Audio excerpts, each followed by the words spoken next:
This is Served with me, Andy Roddick. Please hit subscribe. We drop new episodes every week. This clip's brought to you by ServiceNow. AI is only as powerful as the platform it's built on. With the ServiceNow AI platform, your AI, data, and workflows all work together, connecting every corner of your business. To see how you can put AI to work for people, visit servicenow.com/AI-agents. I thought Jess versus Iga in the semis was one of the matches of the year. On the women's side, I think it had a little bit of everything. Iga's playing great. Maybe just too much of an ass to kind of have back-to-back performances like that. But what a difference a year makes, JW. Coco struggling, leaking oil going into the U.S. Open last year, completely retooling a serve like hours before she starts. And this year, full of momentum. Those were my talking points. Are you old enough to remember 2025 at this time last year? We're going to hire a biomechanics coach. What? In the middle of a season, right before a major? That was a year ago. And not only were the biomechanics holding up, you mentioned the double fault, complete non-story this week. She competed well. That is not an easy match against a player. You're right. I think she was 4-5 against Pegula. They used to play doubles together. There's a lot of history. I always get 10 years in between them, which says something about both Pegula's kind of coolness and Coco's maturity. But no, that was, I thought that was really impressive tournament. That was a really impressive final. And now, given context, which I'm sure we'll get into at some point, if not today, in the next week, whether it's Sabalenka, whether it's Rybakina, I got to think Coco's the favorite to win this tournament all of a sudden. But that wasn't a major. She's got two of those. That's as strong a title as I think she's won in her career. Yeah, it was start to finish. We had talked about, or we have talked about on this show. I certainly talked about on the Wimbledon broadcast because she won almost every match in 3 sets there. Sometimes you feel like unnecessarily getting pushed to the 2.5 hour mark in matches where, Coco is Coco. She's a great player. She's won a bunch of majors or a couple majors. This was convincing over a player who is as good as any on a hard court. Coco certainly can make a claim to the favorite. I think Iga will have something to say about that based on, winning in Canada and playing great in Cincinnati. I think Jess Pegula played phenomenal. She's certainly right there in the mix. But before Canada, let's rewind even further back, way back to like 2.5 weeks ago. We were discussing how open season on the women's side, and maybe we would look for some of these names at the top to kind of restore some order after Wimbledon, which was crazy with Noskova and Muchova. Great players in their own right, but not people maybe we expected in that finals match. And here comes Iga. Here comes Coco. Jess Pegula's winning a bunch.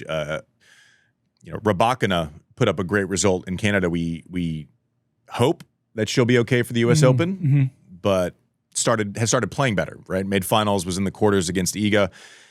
Weirdly, and I didn't see us saying this at any point in the last 3 years. Weirdly, the only real big question mark from the top names past Rybakina's injury is Sabalenka. Listen, up is down, down is up. What do we make of Sabalenka? Are we worried, or is this just a matter of, she plays 2 or 3 great matches at the Open, and we're back to where we need to be? If she had not lost that final to Coco, 3 years ago, she would be going for her 4th straight U.S. Open. So if she's going to turn things around, this is going to be the place to do it. That was the case last year when she had 0 majors coming in and then was terrific. But yeah, this has gone from sort of, she wins a Sunshine Double, and maybe she slumps a little on clay, to I think there's some fairly significant cause for concern here. Again, what have we learned in this sport again and again and again? It doesn't take much to rewrite scripts, but I think there's real concern. She's not just losing, she's losing mysteriously. She's losing to players outside the top 20. She's losing decisive set 6 love. She seems like she's really sort of playing some vacant tennis. This is not the world beater that was getting to finals of majors consistently and then winning the Sunshine Double. Doesn't mean she can't turn it around. She'll be the top seed. She's the defending champion. If she won, it would surprise no one. And yet I think this has gone from, careers aren't linear and every player can have a few dips, to yeah, this is like almost half a year now of really not just substandard results on paper, but sort of strange in the way they have played out in the match themselves. What do you think? Yeah, listen, it's concerning. Am I shorting her results long term? No.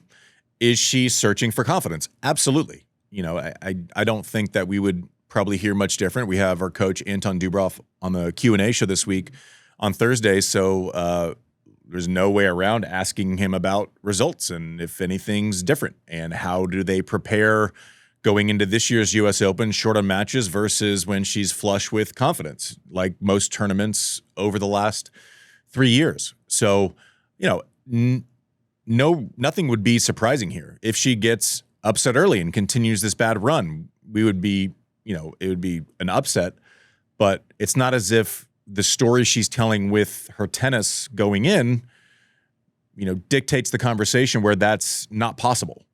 And surprise no one if she's in the semis and we're talking about her as a potential winner of the US Open. We certainly have to give credit to her upside, but the downside I think right now is as significant as we've seen for 3 years. I can't imagine that anyone, including her, would see that any differently. That doesn't mean she can't turn it around. Doesn't mean we don't give her the benefit of the doubt for being capable of doing that. But Coco reestablishes, Iga reestablishes, Rybakina reestablishes. Just never really goes away. And the one we're searching for is Aryna, which you'd own my house if you'd have told me that after the Sunshine Double. But that's why tennis is the best reality show on earth. There's no script. Arthur Fils. 22-year-olds. Ripping forehands. He's got some bounce, man. Like his serve, when he was hitting 107 wide aces against Francis that Francis wasn't close to. If it's hot, that guy can create a bunch of speed. When he has time, it's a problem. It's a problem for everyone. When he has enough time to load and take a full cut at the ball, I'm not sure what you do.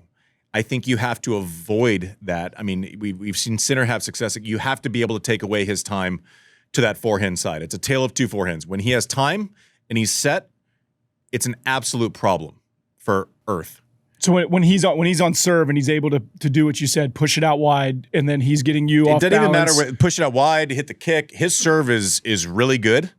Now it's still that ball toss is going to be a lot higher than Goran likes. Ivanisevic, who is not in Cincinnati but is his coach, is notorious for lowering ball tosses. Did it with Cilic, did it with Novak, did it. Windy day, that thing will blow around a little bit. That's going to drop his first serve percentage. But now we're talking about weather when we're talking about Fils. Like this, you have to be able to switch directions against him and/or inject pace to the forehand. I used to say to either side, but the big change that I've seen is he's not in a rush to get out of a backhand to backhand rally now. He's basically saying, I can stay in this rally, and if you break it, you're going to have to break the pattern to my forehand. And if you don't square up that change of direction, you're fucked. JW, I was really impressed with him, and when he's been healthy, he's been this good. Yeah, that's been the effort. I mean, keep in mind he'll be a top 10 seed. Yep. And I think he's fifth in the rate. I mean, he's won. I think he and Brandon Nakashima have won more hard court matches this season than anyone else. He's missed 2 majors. I saw him at a Paris basketball game in the spring, and he's a lovely guy. I mean, aside from all, he's a lovely guy. He's about my height, so it's not as though he's crushing the ball, looking like Murat Safin. He's 6'8". Yeah, exactly.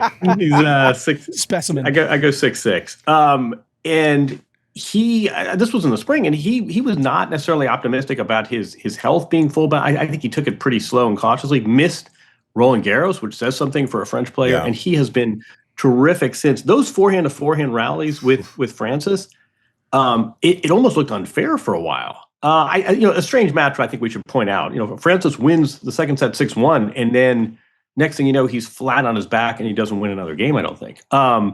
So I do reserve a little bit of concern for Francis. I hope he's okay. But yeah, I mean, I thought that was just such an impressive performance. And then you go and you look at his results this entire stretch since he has returned, and you say, we have ourselves a contender. There is so much to like here. There's also, we haven't talked about his defense.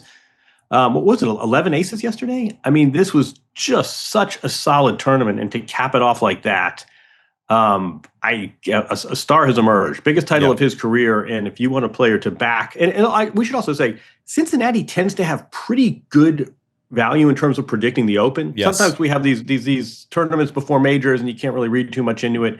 Cincinnati tends to be a pretty good barometer, and he'll have a week to recover, a week off to rest. And yeah, Arthur Fils is really, I think he's 11 now in the rankings, but he'll be a top 10 seed. And boy, star this kid in your draw, because he's a lot of fun to watch and there's a lot of danger here. And he's coming off a great title. I thought it was interesting too, without his coach in the stands. Now he has the benefit of Goran, in New York. That was just a great week for him. What did he say? Well, how did he sign the kid? Like, look who's talking now. Yeah, he said, look who's talking now. You know who's talking? Like, everyone that follows tennis is talking now, and they really like what they saw. Were people down on Arthur Fils? I did. I literally said that to Rose. We were watching it. I was like, who's that for? Are we going to get in trouble again for saying people are yelling at ghosts? Yeah, I was like, he just had to find that person in the stand. We got in trouble last week. He must have heard us talk to Jason Hare about Novak. And we got in trouble for saying that about Iga last week, apparently. Yeah, we did. Fils is the same thing. Maybe we should just, at the end of every serve show, be like, who's talking now, bitches? Like, we sign away. Listen, we talk about outside of Carlos Sinner, who can disrupt? Mm-hmm. Fils should be at the top of that list, right? Zverev is kind of half in that category with Jannik and Carlos, not as dominant all the time, but always there, and deservedly always one of the top players in the world. Obviously closed out the French Open, but when you look at that next group, for a minute it looked like Draper. He was 3 or 4 in the world, and then that comes and goes, and health plays a factor, and consistency. Doing it for 3 months isn't the same as doing it for years.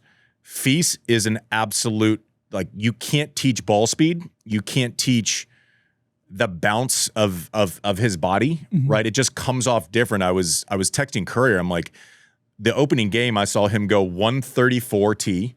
He hit a kicker that broke over Foe's racket on the backhand side, and then had a sweeper on the deuce side. That wide serve didn't overhit it, and Foe was nowhere near it. Mm. When you have to simultaneously guard against 134 heavy, that kick that he gets short in the box and it bounces up over your head, and then he throws in the sweeper also, you're guessing at a certain point. And I think you have to be able to do that. If you cannot create speed, like I saw Lehechka take Fils out in Miami, but he can create speed. He can hit it hard, flat through the court. If you cannot create speed, you're going to have to hope that Fils gets injured against you. Like that's where we're at. And so I fully agree with JW. He hasn't played a lot of extended format tournaments. He missed a bunch last year. He missed Roland Garros in Australia this year. I don't know. There's certain parts of his game that you're not going to be able to avoid. He's 10-0 this year now with this win in matches that go to the deciding set. But like you said, he missed 2 slams, so it's not like a lot of 5-setters are in that stat list, if any. My question to that is, they were talking about the energy he was expelling by being pumped up in the 3rd set, which I think it's fun for us to watch. But how much of that is true, right? Like, this guy has a lot of passion. Yeah. He seems to engage the audience. Like, is that going to be something going into a 5-set tournament that he needs to throttle down a little? We're going to make a conclusion in the 3rd set in Cincinnati when they weren't on court. It was quick fast. Sets. It was 28 minutes. It was 20 final set, right? 28 minutes in the first set. 6-1 second, 6 left third. So it was like an hour and 32 minutes, and we're worried. No, I'm not worried about that. Now, if he's simultaneously cramping and then doing cartwheels to the crowd, then I'm probably a little bit more worried there. But I think the point that you're trying to get to is, do we know if he can we look at Zverev and we can point to him and go, oh, he absolutely knows how to manage 3 out of 5 set matches. Mm-hmm. Hunter, he knows how to do it, has done it while choking and getting through frankly speaking, a Roland Garros final and kind of getting his way across the finish line. He's done it against the best players in the world. He's won, he's lost. He knows how to navigate those 2 weeks in 21 sets, right? Do we know that about Arthur Fils? Not yet. But purely based on game and what he's offering, there are so many parts of his game that are an absolute problem for most of Earth. Save maybe Carlos and Sinner, like every conversation. Zverev can keep him off base because he serves big, and then he can drive that backhand probably into the forehand. But if you can't take away time one way or the other with Arthur Fils, you have a problem. The physicality is absurd. The serve, I think, is only going to get better, and it's all over the place. Like it's like, when you're watching a really good Major League Baseball pitcher, and when he strikes someone out, they look stupid. That's what he does when his serve is firing. Like that's kind of what it looks like.